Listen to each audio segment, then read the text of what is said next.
Hello everyone. তো তোমরা আগের ভ্লগে দেখেছো যে আমরা উদয়পুর স্নান করতে গিয়েছিলাম। তো ওখান থেকে একটু সমুদ্রে নেমে আমরা রুমে চলে এসেছি, হোটেলে আর কি। এসে এখানে স্নান ধান কমপ্লিট করে এবার একদম সোজা খেতে বসে গিয়েছি, কারণ প্রচুর খিদে পেয়েছিল, 4:30 প্রায় বেজেই গিয়েছিল।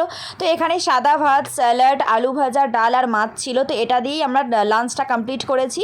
করার পরে আর ঘুমাইনি, কারণ অনেকটা দেরি হয়ে গিয়েছি, একটু তো ঘুরতে হবে। তো যারা গিয়েছিল সবাই মানে বেশিরভাগই সবাই ঘুমাচ্ছে। আমি, তোমার দাদাভাই আর আমার বাবু 3জন মিলে আমরা বেরিয়ে পড়েছি একটু ঘুরতে।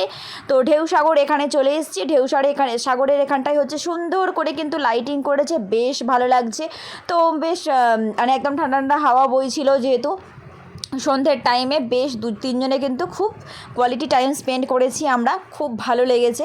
তারপর দেখো বাবু হাঁটতে হাঁটতে এখানে এই যে আইসক্রিম দিয়ে যে খেলা দেখায়, তো এখানে ওটা খেলবে বলে দাঁড়িয়ে আছে পেছনে।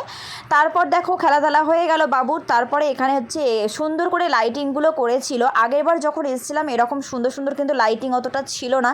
তো এবারে বেশ এখানে সুন্দর লাগছিল, কিন্তু দেখো স্টার দিয়ে খুব সুন্দর করেছিল।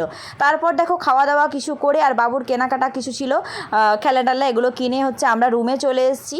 তো হোটেলের সামনেটা তোমাদেরকে দেখাচ্ছি, সুন্দর করে কিন্তু লাইটিং করেছে। লাইটিং দিলে কিন্তু সব জিনিসটাই খুব সুন্দর লাগে দেখতে, তাই না?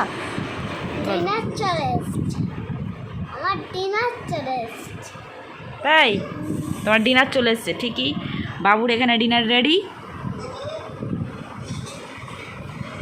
তারপর দেখো বাবুকে খাইয়ে আমরা আমাদের খাবার মানে নিয়ে বসে পড়েছি। তো ছিল রুটি, ডিমের কারি আর আলু ভাজা, ডাল, ভাত আর একটা ফুলকপির সবজি। তো সবাই মিলে একসঙ্গে বসে পড়েছি খেতে। তো আজকের ভ্লগটা এখন শেষ করে দিচ্ছি, দেখা হচ্ছে নেক্সট ভ্লগে। এখনকার মতো টাটা, গুড নাইট এভরিওয়ান।